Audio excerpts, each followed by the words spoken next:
ربی اشرح لی صدری ویسر لی امری واحلل عقدۃ من لسانی یفقہوا قولی ربی زدنی علما اللہم صلی علی محمد وعلی آل محمد۔ پچھلے لیکچر میں ہم نے یہود کے متعلق پڑھا کہ کس طرح اللہ تعالیٰ ان کے وہ تمام نعمتیں جو اللہ تعالیٰ نے ان کو نوازی، کس طرح اللہ تعالیٰ نے ان کو فرعون سے نجات دلائی، کس طرح اللہ تعالیٰ نے ان کو سب کے قانون توڑنے سے منع کیا، لیکن انہوں نے کس طرح بار بار عہد شکنی کی اور اللہ تعالیٰ نے بالآخر ان کے دل پر مہر لگا دی۔ تو آج ہم سورہ نساء آیت نمبر 156 سے اپنے لیکچر کا آغاز کریں گے، اور اللہ تعالیٰ نے ان کے برائیوں کا تذکرہ کرتے ہوئے اللہ تعالیٰ فرماتا ہے کہ آخرکار ان کی عہد شکنی کی وجہ سے اور اس وجہ سے کہ انہوں نے اللہ کی آیات کو جھٹلایا اور متعدد پیغمبروں کو ناحق قتل کیا، تو اس وجہ سے اللہ تعالیٰ نے ان کے دلوں پر مہر لگا دی۔ اور پھر اللہ تعالیٰ آیت نمبر 166 میں فرماتا ہے، اعوذ باللہ من الشیطان الرجیم، بسم اللہ الرحمن الرحیم، وَبِكُفْرِهِمْ وَقَوْلِهِمْ عَلَى مَرْيَمَ بُهْتَانًا عَظِيمًا، پھر اپنے کفر میں اتنے بڑھے کہ مریم پر سخت بہتان لگایا۔ ایک تو پیچھے وہ تمام گناہ کیے، انبیاء علیہ السلام کو قتل کیا، اور پھر حضرت مریم علیہ السلام پر بہتان لگایا۔ تو حضرت عیسیٰ علیہ السلام کی والدہ جو تھیں ان کا نام حضرت مریم تھا، اور حضرت عیسیٰ علیہ السلام کی پیدائش کا معاملہ یہودی قوم میں اس میں فی الواقعہ ذرہ برابر بھی نہ ان کے لیے وہ مشتبہ نہ تھا، بلکہ جس روز وہ پیدا ہوئے تھے اسی روز اللہ تعالیٰ نے پوری قوم کو اس بات پر گواہ بنا دیا تھا کہ یہ ایک غیر معمولی شخصیت کا بچہ ہے جس کی ولادت معجزے کا نتیجہ ہے، نہ کہ کسی اخلاقی جرم کا۔ جب بنی اسرائیل کی ایک شریف ترین اور مشہور اور نامور مذہبی گھرانے کی بن بیاہی بچی گود میں ایک بچہ لیے ہوئے آئی، اور قوم کے بڑے اور چھوٹے سینکڑوں ہزاروں کے تعداد میں لوگ جو ہے نا اس کے گھر آ کر جمع ہو گئے، اور انہوں نے اس لڑکی سے سوال کیا کہ یہ بچہ کہاں سے آیا ہے۔ تو اس لڑکی نے ان سوالات کے جواب دینے کی بجائے خاموشی کے ساتھ اس نوزائیدہ بچے کی طرف اشارہ کر دیا کہ یہ تمہیں جواب دے گا۔ مجمع نے حیرت سے کہا کہ اس بچے سے ہم کیا پوچھیں جو گہوارے میں لیٹا ہوا ہے، مگر یکا یک وہ بچہ گویا ہوا، اور اس نے نہایت صاف اور فصیح زبان میں مجمع کو خطاب کر کے کہا، انی عبداللہ آتانی الکتاب وجعلنی نبیا، میں اللہ کا بندہ ہوں، اللہ نے مجھے کتاب دی ہے اور نبی بنایا ہے۔ اور سورہ مریم رکوع نمبر 2 میں اس کو ہم تفصیلاً پڑھیں گے۔ تو بنی اسرائیل جو تھے نا ان کو حضرت مسیح علیہ السلام کے نبوت میں ذرا برابر بھی شک نہیں تھا، اور اس طرح جب وہ گہوارے میں بولے تو اللہ تعالیٰ نے اس شک کی جڑ ہمیشہ کے لیے کاٹ دی جو ولادت مسیح کے بارے میں پیدا ہو سکتا تھا۔ اور یہی وجہ تھی کہ حضرت عیسیٰ علیہ السلام کے جوانی تک پہنچنے تک کبھی کسی نے حضرت مریم علیہ السلام پر زنا کا الزام نہ لگایا، اور نہ کبھی حضرت عیسیٰ علیہ السلام کو ناجائز ولادت کا طعنہ دیا۔ لیکن جب آپ 30 برس کی عمر کو پہنچے اور آپ نے نبوت کے کام کا آغاز کیا، اور جب آپ نے یہودیوں کو ان کی بدعمالیوں پر ملامت کرنا شروع کی، اور ان کے علماء اور فقہا کو ان کی ریاکاریوں پر ٹوکا، ان کے عوام اور خواص سب کو اس اخلاقی زوال پر متنبع کیا جس میں وہ مبتلا ہو گئے تھے، اور اس پرخطر راستے کی طرف اپنی قوم کو دعوت دی جس میں اللہ کے دین کو عملاً قائم کرنے کے لیے ہر قسم کی قربانیاں برداشت کرنی پڑتی تھیں، اور ہر محاذ پر شیطانی قوتوں سے لڑائی کا سامنا تھا۔ تو یہ بے باک مجرم صداقت کی آواز کو دبانے کے لیے ہر ناپاک سے ناپاک ہتھیار استعمال کرنے پر اتر آئے۔ اس وقت انہوں نے وہ بات کہی جو 30 سال تک نہیں کی تھی، اور مریم علیہ السلام پر معاذ اللہ یہ الزام لگایا کہ وہ زانیہ ہیں، اور حضرت عیسیٰ علیہ السلام کو ولد الزنا قرار دیا، حالانکہ یہ ظالم بالیقین جانتے تھے کہ یہ دونوں ماں بیٹے اس گندگی سے بالکل پاک ہیں۔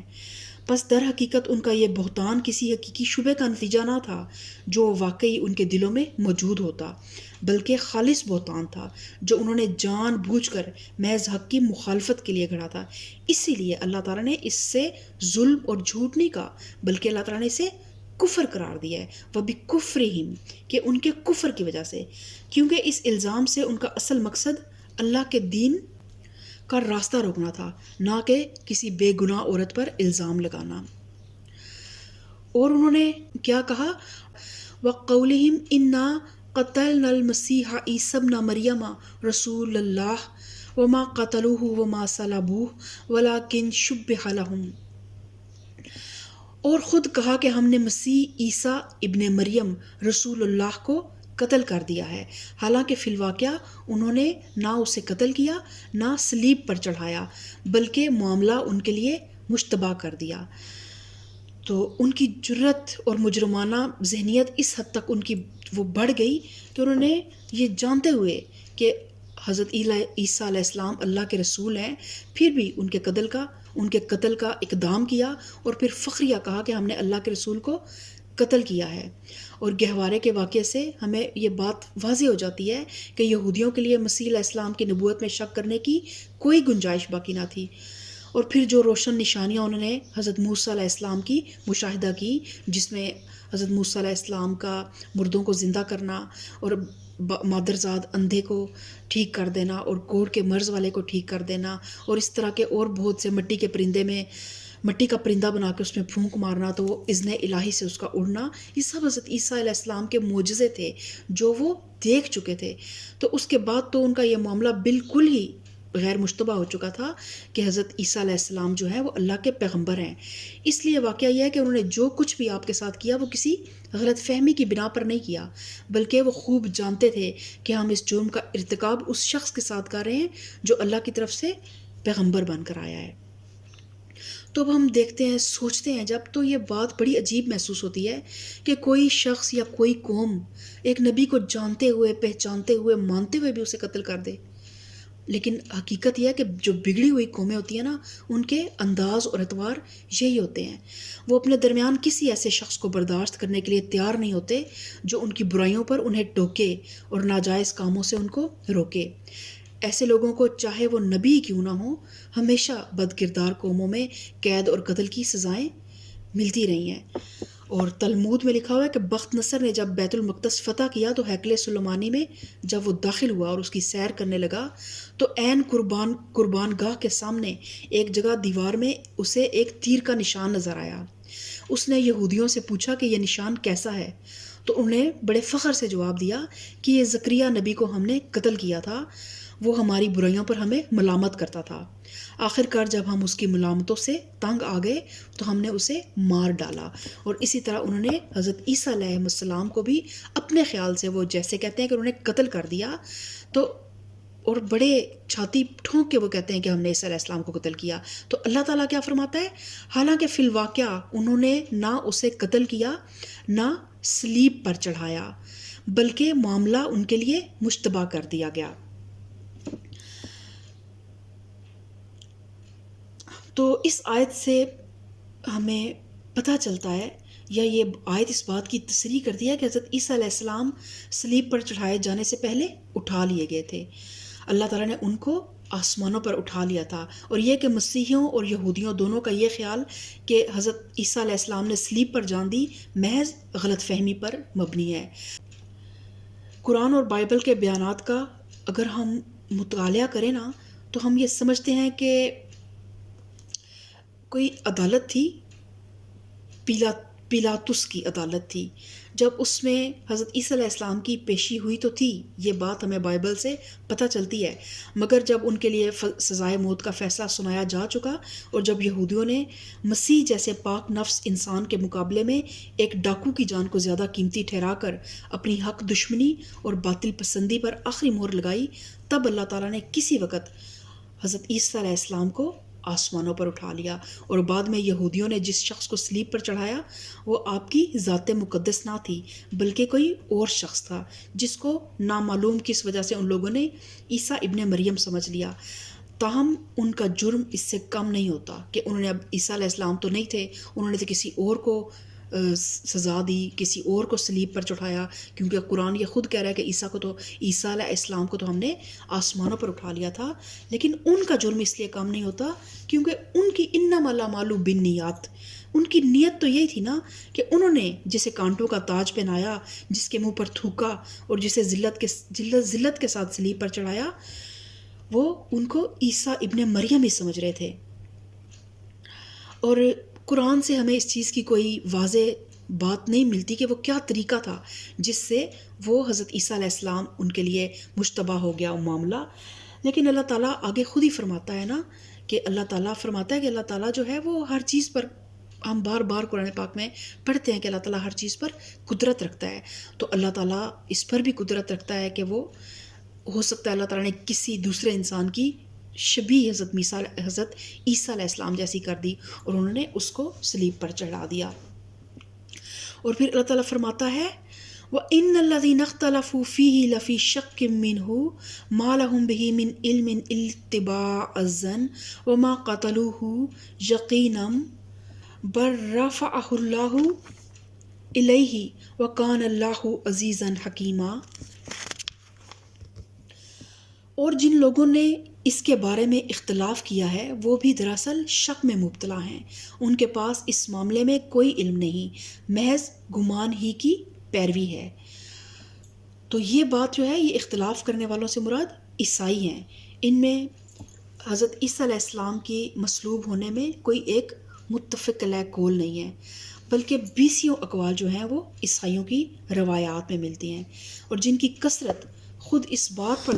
دلالت کرتی ہے کہ اصل حقیقت خود ان کو بھی نہیں پتہ، وہ خود علم سے بے بہرا ہیں. ان میں سے کوئی کہتا ہے کہ صلیب پر جو شخص چڑھایا گیا تھا وہ عیسیٰ علیہ مسیح نہ تھا، بلکہ مسیح کی شکل میں کوئی اور شخص تھا جسے یہودی اور رومی سپاہی ذلت کے ساتھ صلیب دے رہے تھے، اور مسیح وہیں کسی جگہ کھڑا ان کی حماقت پر ہنس رہا تھا. کوئی کہتا ہے کہ صلیب پر تو چڑھایا مسیح کو ہی گیا تھا، مگر ان کی وفات صلیب پر نہیں ہوئی بلکہ اتارے جانے کے بعد ان میں جان باقی تھی. کوئی کہتا ہے کہ انہوں نے صلیب پر وفات پائی اور پھر وہ جی اٹھے اور کم و بیش 10 مرتبہ اپنے مختلف حواریوں سے ملے اور باتیں کی. کوئی کہتا ہے کہ صلیب کی موت مسیح کے جسم انسانی پر واقع ہوئی اور وہ دفن ہوا، مگر الوہیت کی روح جو اس میں تھی وہ اٹھا لی گئی. اور کوئی کہتا ہے کہ مرنے کے بعد مسیح علیہ السلام جسم سمیت زندہ ہوئے اور جسم سمیت اٹھا لیے گئے. اور ظاہر ہے کہ ان لوگوں کے پاس اگر حقیقت کا علم ہوتا نا تو اتنی مختلف رائے جو ہیں ان کے بارے میں مشہور نہ ہوتی. تو اللہ تعالیٰ فرماتا ہے کہ انہوں نے مسیح کو یقین کے ساتھ قتل نہیں کیا بلکہ اللہ نے اس کو اپنی طرف اٹھا لیا ہے. وَكَانَ اللَّهُ عَزِيزًا حَكِيمًا، اور اللہ زبردست طاقت رکھنے والا ہے. تو اس معاملے میں جو اصل بات ہے وہ اللہ تعالیٰ قرآن پاک میں بیان فرما رہا ہے، اور وہ صرف یہ ہے کہ حضرت عیسیٰ علیہ السلام کو قتل کرنے میں یہودی کامیاب نہیں ہوئے، اور یہ کہ اللہ تعالیٰ نے ان کو اپنی طرف اٹھا لیا. اور اب یہ وہ اٹھانے کی کیفیت کیسی تھی اس کے متعلق خود قرآن میں بھی کوئی تفصیل ہمیں نہیں ملتی ہے. لیکن جب اللہ تعالیٰ فرما رہا ہے نا کہ اللہ تعالیٰ نے حضرت عیسیٰ علیہ السلام کو اٹھا لیا، تو اس کی کوئی تفصیل جو ہے نا ہمیں قرآن سے ملتی نہیں ہے. لیکن قرآن کے انداز بیان پر غور کرنے سے یہ بات بالکل نمایاں طور پر محسوس ہو جاتی ہے کہ اٹھائے جانے کی نوعیت اور کیفیت خواہ کچھ بھی ہو، بہرحال عیسیٰ علیہ السلام کے ساتھ اللہ نے کوئی ایسا معاملہ ضرور کیا ہے جو غیر معمولی نوعیت کا ہے. اور اس غیر معمولی پن کا اظہار 3 چیزوں سے ہوتا ہے. ایک یہ کہ عیسائیوں میں عیسیٰ علیہ السلام کی جسم اور روح سمیت اٹھائے جانے کا عقیدہ پہلے سے موجود تھا، اور قرآن بھی پھر اسی بات کو بیان فرما رہا ہے. بئی نہیں، قرآن نے بھی رفع کا لفظ استعمال کیا ہے جو عیسائی اس واقعے کے لیے استعمال کرتے ہیں. پھر ہمیں متعدد احادیث سے یہ پتہ چلتا ہے کہ نبی کریم صلی اللہ علیہ وآلہ وسلم نے کی احادیث سے یہ پتہ چلتا ہے کہ حضرت عیسیٰ علیہ السلام جو ہیں وہ اللہ تعالیٰ نے ان کو زندہ اٹھا لیا تھا آسمانوں پر، اور قرب قیامت کے نزدیک حضرت عیسیٰ علیہ السلام جو ہیں وہ دوبارہ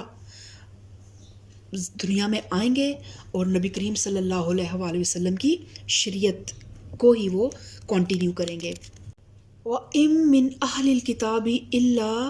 لِيُؤْمِنَنَّ بِهِ قَبْلَ مَوْتِهِ وَيَوْمَ الْقِيَامَةِ يَكُونُ عَلَيْهِمْ شَهِيدًا. اور اہل کتاب میں سے کوئی ایسا نہ ہوگا جو اس کی موت سے پہلے اس پر ایمان نہ لے آئے.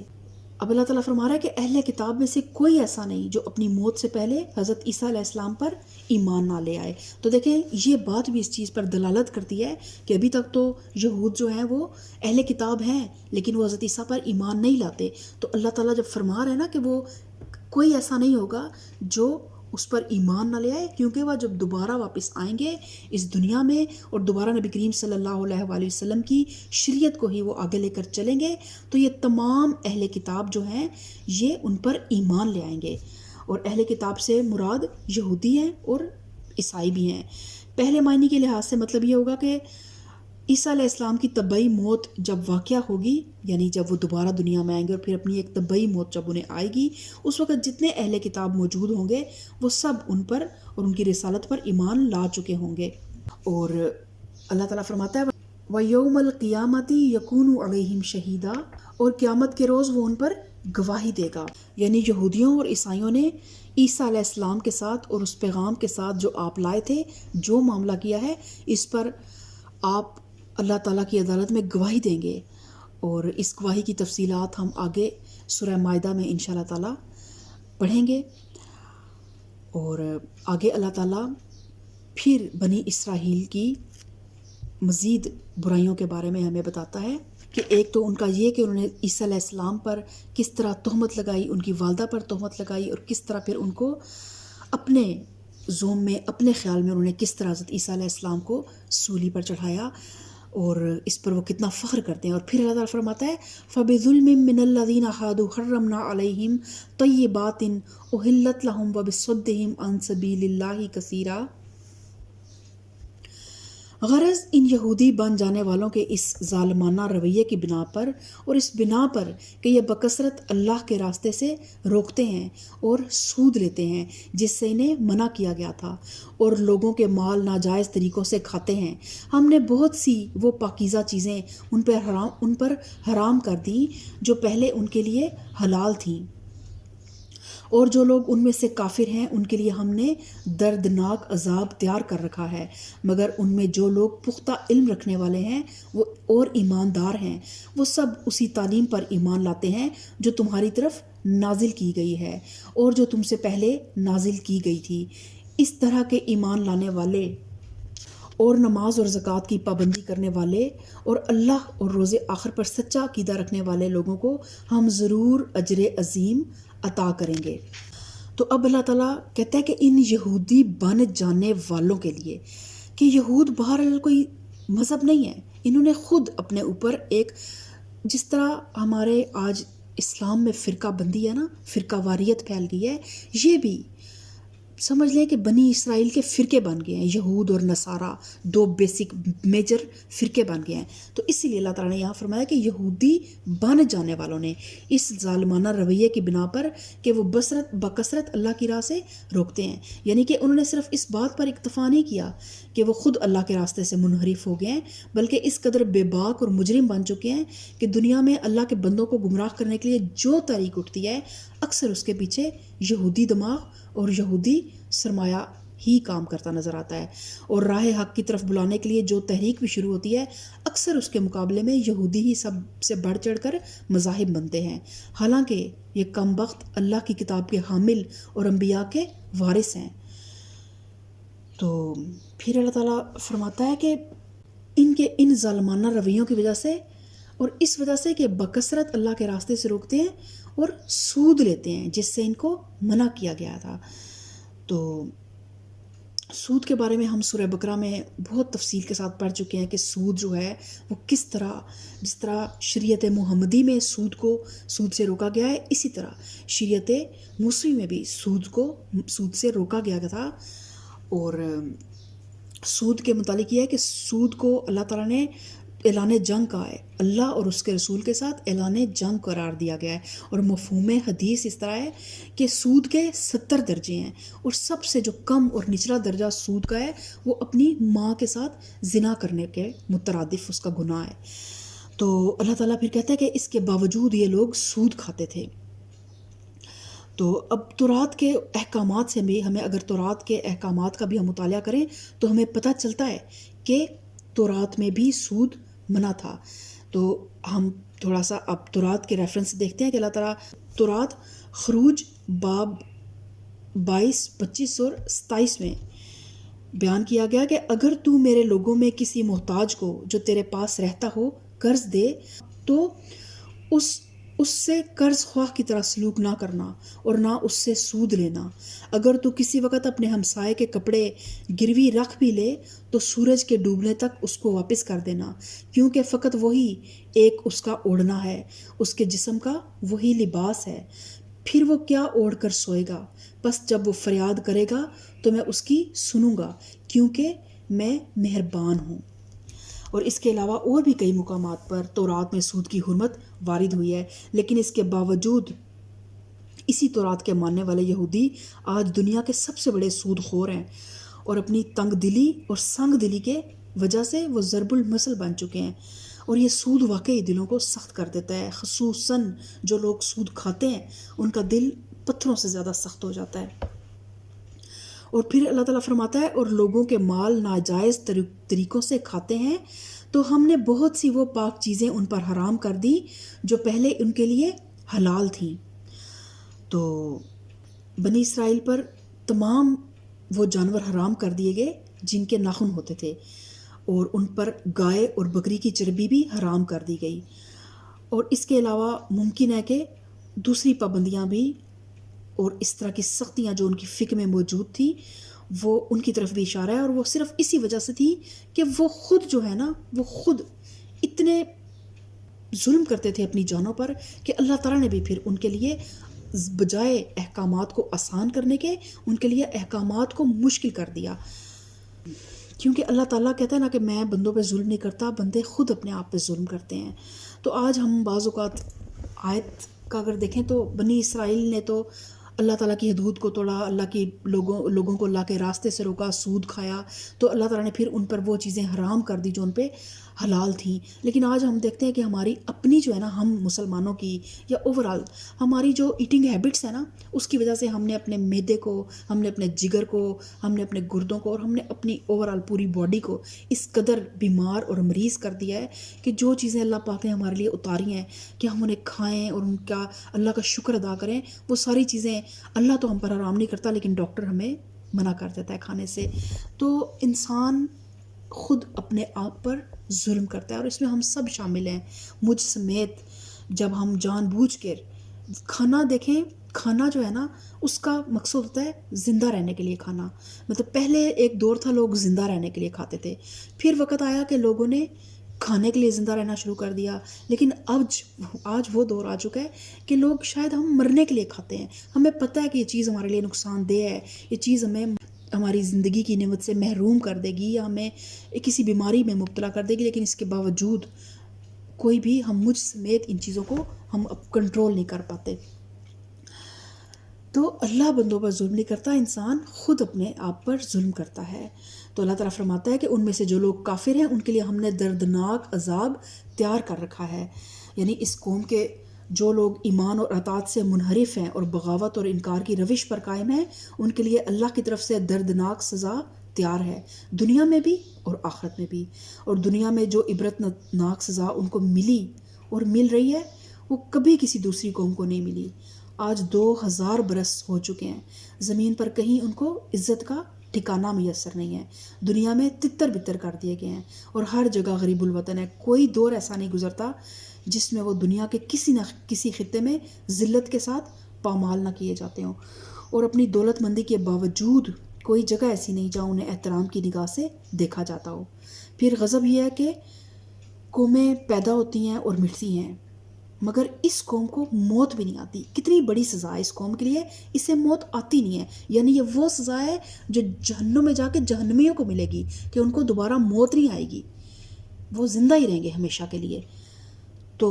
یہ سزا ان کو اس دنیا میں مل رہی ہے. ان کو دنیا میں لا بیوت فیہا ولا یحیا کی سزا دی گئی ہے تاکہ قیامت تک دنیا کی قوموں کے لیے ایک زندہ نمونہ عبرت بنے رہیں اور اپنی سرگزشت سے یہ سبق دیتی رہے کہ خدا کی کتاب بغل میں رکھ کر اللہ کے مقابلے میں باغیانہ جسارتیں کرنے کا یہ انجام ہوتا ہے. رہی آخرت تو انشاءاللہ وہاں کا عذاب اس سے بھی زیادہ ہوگا. اور اس موقع پر جو شبہ فلسطین کی اسرائیلی ریاست کے قیام کی وجہ سے پیدا ہوتا ہے، اسے رفع کرنے کے لیے آپ دیکھیں کہ اللہ تعالیٰ فرماتا ہے کہ انہیں دنیا میں کہیں کوئی ٹھکانہ مل بھی گیا ہے تو کبھی کسی نے اللہ کی وجہ سے ان پہ کوئی تھوڑی عنایت کر دی، ان کے لیے تھوڑا سا نرم معاملہ کر لیا، اور کبھی کسی نے مسلمانوں کے بغض میں ان کے لیے ان کو کچھ سہولت دے دی۔ ان کو اللہ کی طرف سے کچھ بھی نہیں مل رہا، جو کچھ بھی مل رہا ہے نا وہ انسان ہی کہیں نہ کہیں دے رہے ہیں، باطل قوتیں ان کو سپورٹ کرتی ہیں حق کے خلاف ان کو مضبوط کرنے کے لیے، اور یہ بھی سب کچھ ٹیمپریری ہے، یہ قرب قیامت کی طرف سب کچھ جا رہا ہے، اور انشاءاللہ تعالیٰ یہ یہود انشاءاللہ تعالیٰ ہم اللہ سے دعا کریں گے کہ اللہ تعالیٰ اس خطہ پاکستان سے اس قوم کو، اس فوج کو، اس نسل کو پیدا کرے جو فلسطین کے مظلوم مسلمانوں کی جنگ لڑے اور ان فلسطینیوں کو ان کے تسلط سے آزاد کرائے میں اپنا کردار ادا کرے۔ آمین سم آمین۔ اور پھر اللہ تعالیٰ فرماتا ہے مگر ان میں سے جو لوگ پختہ علم رکھنے والے ہیں اور ایماندار ہیں وہ سب اس تعلیم پر ایمان لاتے ہیں جو تمہاری طرف نازل کی گئی ہے اور تم سے پہلے نازل کی گئی تھی، یعنی ان میں سے جو لوگ کتب آسمانی کی حقیقی تعلیم سے واقف ہیں اور ہر قسم کے تعصب، جاہلانہ ضد، آبائی تقلید اور نفس کی بندگی سے آزاد ہو کر امر حق کو سچے دل سے مانتے ہیں، جس کا ثبوت آسمانی کتابوں سے ملتا ہے، ان کی روش کافر اور ظالم یہودیوں کی روش سے بالکل مختلف ہے، اور ان کو محسوس ہو جاتا ہے کہ جس دین کی تعلیم پچھلے انبیاء نے دی تھی اسی کی تعلیم قرآن بھی دے رہا ہے، اس لیے وہ بے لاگ حق پرستی کے ساتھ دونوں پر ایمان لے آتے ہیں۔ اور پھر اللہ تعالیٰ فرماتا ہے وَالْمُقِيمِينَ الصَّلَاةَ وَالْمُؤْتُونَ الزَّكَاةَ وَالْمُؤْمِنُونَ بِاللَّهِ وَالْيَوْمِ الْآخِرِ أُولَٰئِكَ سَنُؤْتِيهِمْ أَجْرًا عَظِيمًا، اور اسی طرح کے ایمان لانے والے اور نماز اور زکوٰۃ کی پابندی کرنے والے اور اللہ اور روز آخر پر سچا عقیدہ رکھنے والوں کو ہم ضرور ان کے اجر عطا کریں گے۔ یعنی کہ اب یہ دیکھیں اللہ تعالیٰ نے نماز اور زکوٰۃ کا ذکر کیا ہے، تو اس سے یہ بتانا مقصود ہے کہ نبی کریم صلی اللہ علیہ وآلہ وسلم کوئی انوکھی شریعت لے کر نہیں آئے، بلکہ کوئی ایسی بات وہ نہیں کرتے جو پہلے نہ آئی ہو۔ ان کا یہ دعویٰ نہیں ہے کہ میں دنیا میں پہلی مرتبہ ایک نئی چیز پیش کر رہا ہوں، بلکہ دراصل ان کو بھی اسی ایک منبع علم سے ہدایت ملی ہے جس سے تمام پچھلے انبیاء کو ہدایت ملی، اور وہ بھی اسی طرح ایک صداقت اور حقیقت کو پیش کرے ہیں جسے دنیا کے مختلف گوشوں میں پیدا ہونے والے پیغمبر ہمیشہ سے پیش کرتے آئے ہیں۔ اور یہ نماز اور زکوٰۃ جو ہے یہ تقریباً تمام انبیاء علیہم السلام کی شریعتوں میں مختلف اوقات، مختلف انداز کے ساتھ یہ دو شرعی دین کے جو ستون ہیں نا، یہ دونوں اراکین جو تھے یہ تمام شریعتوں میں موجود تھے۔ تو آج کا لیکچر ہم سورہ نساء آیت نمبر 162 پر ہمارے لیکچر کا اختتام ہو رہا ہے۔ اللہ تعالیٰ ہمیں بہترین انداز میں قرآن پاک کو بیان کرنے کی توفیق عطا فرمائے۔ اللہ تعالیٰ ہماری زبان کی گرہ کو کھول دے، اللہ تعالیٰ ہمارا شرح صدر فرما دے، اللہ تعالیٰ ہماری اس ٹوٹی پھوٹی کاوش کو، اس عمل کو اپنی بارگاہ میں مقبول اور منظور فرما لے، اور اللہ تعالیٰ ہمیں توفیق عطا فرمائے کہ ہم ان لوگوں میں سے نہ ہو جائیں جو لوگ دوسروں کو تو نصیحت کرتے ہوں لیکن اپنے نفسوں کو بھول جاتے ہوں۔ اللہ تعالیٰ ہمیں سب سے پہلے عمل کرنے والا بنائے۔ آمین ثم آمین۔ سبحان ربک رب العزت عما یصفون وسلام علی المرسلین والحمد للہ رب العالمین۔